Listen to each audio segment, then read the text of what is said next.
Ao propor um tratamento, seja ele através de uma medicação ou através da indicação de algum procedimento técnico, fisioterapia, fonoaudiologia, acompanhamento psicológico ou qualquer outro, o médico deve ser extremamente consciencioso, ele deve ser extremamente honesto quando propõe e deixar claro para a família eventuais riscos que estejam envolvidos naquele procedimento que está sendo indicado.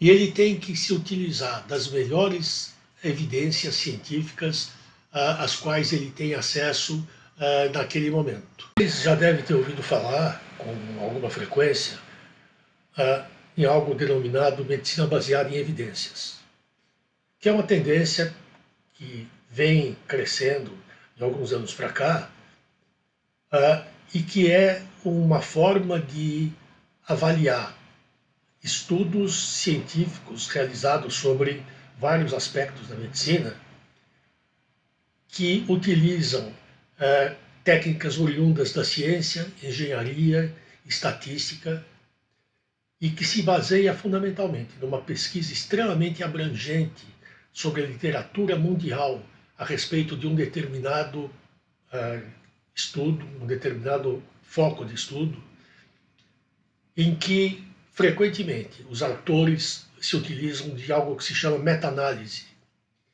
que é, na verdade, essa forma de se proceder em que você levanta todos os trabalhos relevantes publicados no mundo em várias línguas e em vários países sobre determinado assunto. Aí você estabelece certos critérios de aceitação ou de exclusão do artigo, baseado na forma como a estatística é realizada, no número de pacientes que foram estudados, na presença ou não de grupos controle, para que você possa comparar o resultado deste método com um outro grupo que não recebeu esse mesmo método, enfim. E não é raro que depois que você tem acesso a centenas ou milhares de artigos, na verdade você acaba excluindo a maior parte deles por não acreditar a eles critérios mínimos de aceitação. E só então esses estudos, que serão repetidos por vários outros autores, passam a ter a rúbrica de que são, ou de que aquele assunto, ou de que aquele medicamento ou procedimento tem evidências científicas de validade.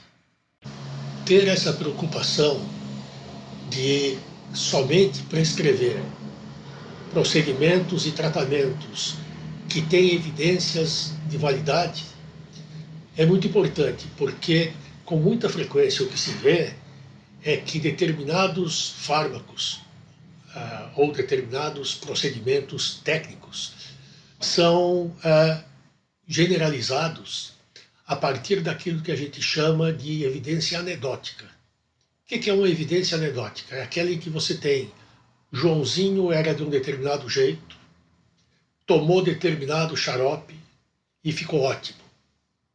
Luizinho era extremamente agressivo, tomou chá de não sei das quantas e tornou-se a criança mais afável do condomínio.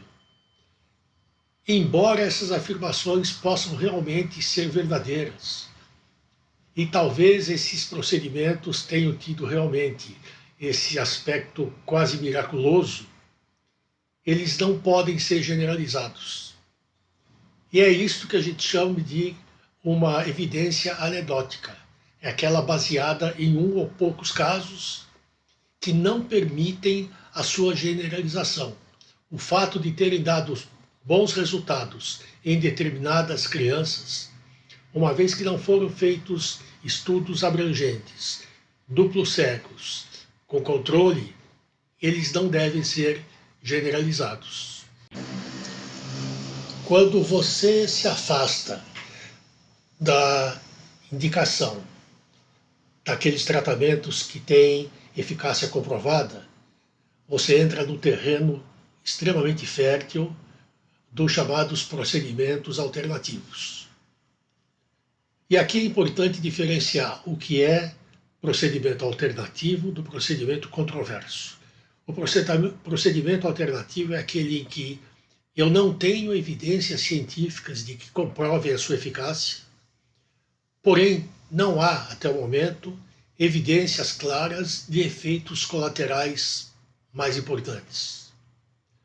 Eu poderia citar uma série de coisas que são feitas nesse sentido, em que você utiliza inúmeras substâncias que não têm ainda nenhuma comprovação, mas que não têm ainda nenhuma contraindicação formal. O que é diferente dos chamados tratamentos controversos, em que eu não tenho evidências claras de que faça bem, mas tenho suspeitas ou tenho provas concludentes de que possam fazer mal. Alguns exemplos claros, né? O uso de doses excessivas de determinadas vitaminas, para o tratamento do autismo, por exemplo, em que não há nenhuma evidência de que possa ajudar, mas algumas vitaminas podem causar efeitos colaterais severos.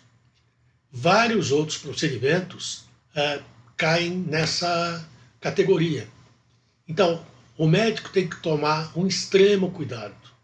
Isso não significa que eu não possa prescrever, eventualmente, determinados fármacos que ainda não têm uma comprovação científica, mas que a literatura mostra que há muitos prováveis benefícios e poucos prováveis efeitos colaterais.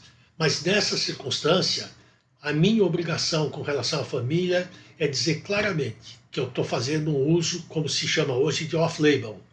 Ou seja, é um medicamento que ainda não tem eficácias comprovadas, que ainda não foi indicado para aquele grupo etário, por exemplo, mas que alguns trabalhos da literatura mostram que o seu uso pode ser benéfico e dificilmente trará efeitos colaterais secundários importantes.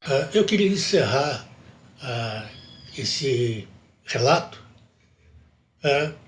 insistindo em que, sempre que possível, a gente deve utilizar medicina baseada em evidências. Quando eu não posso, eu posso eventualmente lançar mão do uso off-label de determinadas substâncias ou procedimentos. Porém, isso tem que ser claramente discutido com a família e esse medicamento só poderá ser implementado a partir da compreensão por parte da família e da aceitação dos eventuais riscos envolvidos.